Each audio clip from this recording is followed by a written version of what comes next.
ए प्रदीप, असाध्यै गड्याङगुडुङ गर्यो। फेरि बिजुली पनि चम्केको छ, चट्याङ पनि पर्न सक्छ। जाउँ, त्यो रुखमुनि ओत लागौं। के कुरा गर्नुभएको काका? चट्याङ पर्न सक्ने अवस्थामा कहिल्यै पनि रुखमुनि र ठूलो टावरको मुनि बस्नु हुँदैन। यस्ता ठाउँमा चट्याङ पर्ने सम्भावना झन अत्याधिक हुन्छ। हो र?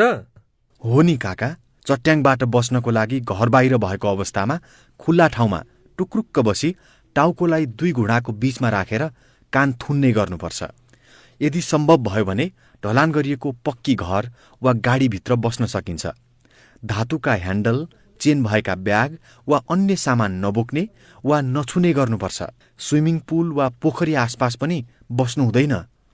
Phone, computer, fridge, washing machine, radio, television जस्ता विद्युतीय सामग्री चलाउनु हुँदैन। यस्ता सामग्रीमा जोडिएको तार प्लगबाट निकाल्नुपर्छ।